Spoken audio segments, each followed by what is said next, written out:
Man, nothing gets me more pumped than listening to Christina Aguilera's beautiful voice. Jeez. Hi, I'm Mike. This is week 2 of my exercise training video facilitator thing, Jiggy Majig. So I want to get it started by talking to you about the pearly gates. And yes, I do mean the ones that so-called lead into heaven. I have a theory about the pearly gates. My theory is when you get there, there's a receptionist. You go up to the receptionist. She hands you hundreds of forms that all have the same exact questions on them.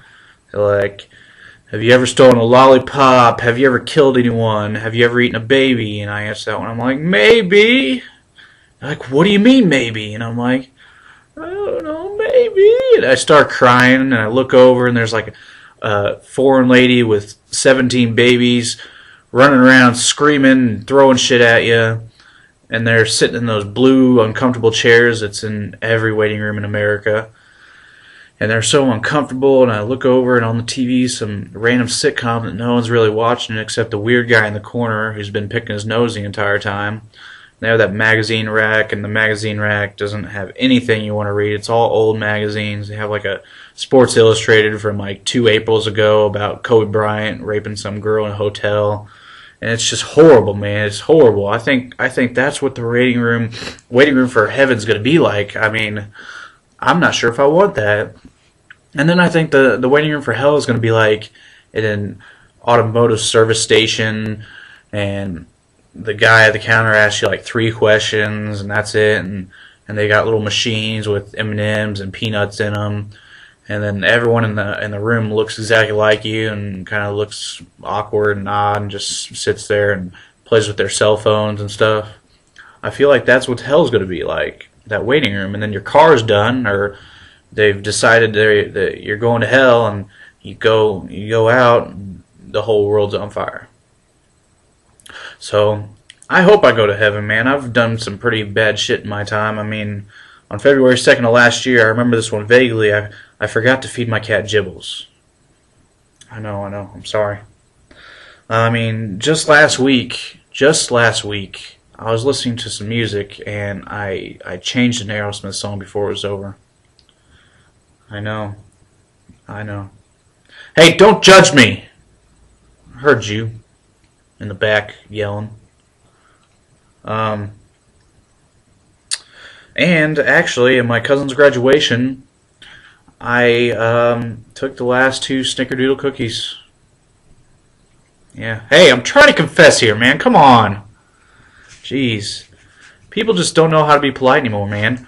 I mean, I swear, they're just too damn worried about other issues like the BP oil spill, or affairs in Iraq, or where the closest Dairy Queen is.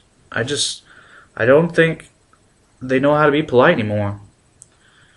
You know, I have customers come up to me all the time. There's a customer last week came up to me and walked up to me and said, "Shims." And I said, "No, I'm Mike. Shims is off today." And then yesterday I had a customer come up to me and go, "Nuts." And I looked down. Sure enough, my fly was undone. And after I was done helping him with hex nuts, he goes, "Hey pal, do you know where the closest Dairy Queen is?"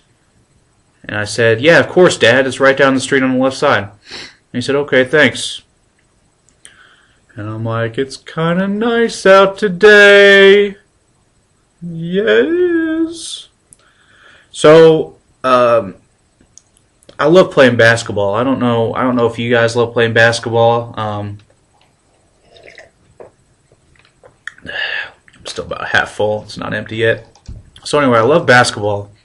I just think it's so ridiculous that these like professional basketball players get paid millions and millions of dollars a year to play basketball and post on Twitter. I mean, that's all it is, right? I mean, I can do that. But then I go out there and I play basketball, and the closest person walks by and hands me $5, and this is like, man, $5, I'm on my way. And he's like, This is so you don't play basketball, man.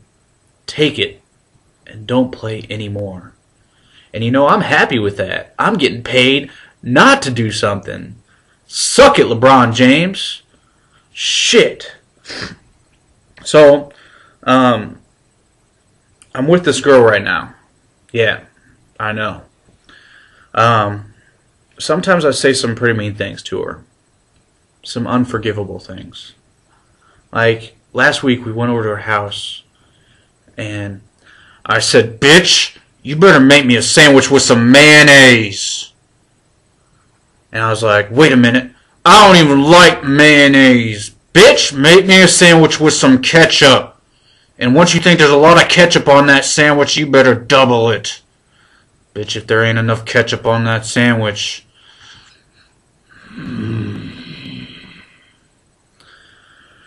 So, yeah, I kind of feel bad about that, but, yeah, she'll get over it. The sandwich was good. And anyway, I think exercise, to me, hold on. I need some water.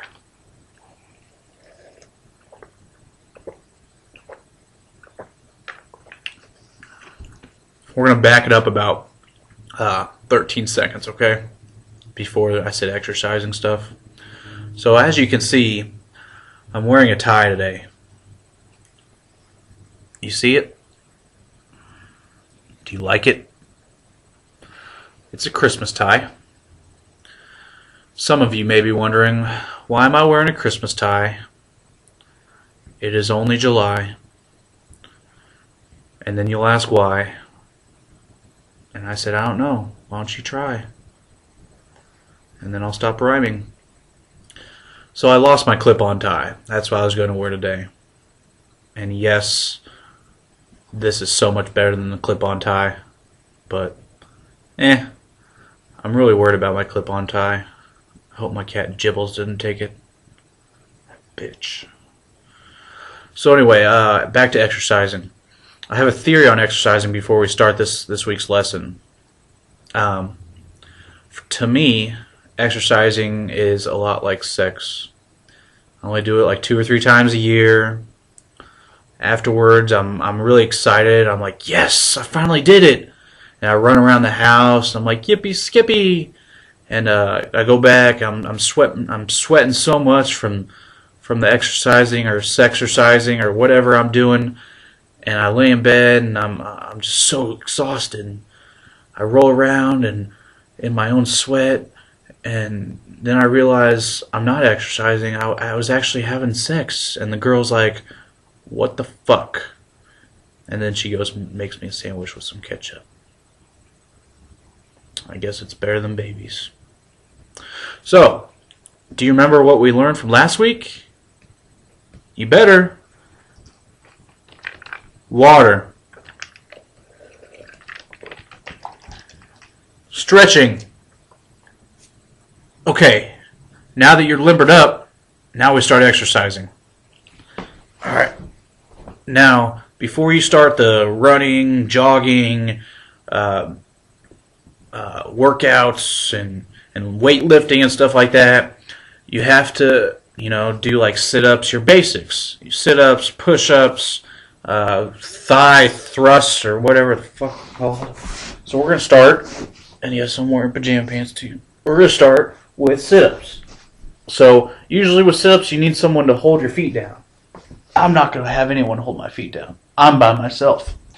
Alright. Oh man, this hurts so bad. Alright. Oh God. 1, 2, 3. This is tiring. 4, 5. Alright, that's enough of that. Now just hydration is key. Man, it looks weird doing push-ups with a tie. 1, 2, 3, 4, 5. Alright.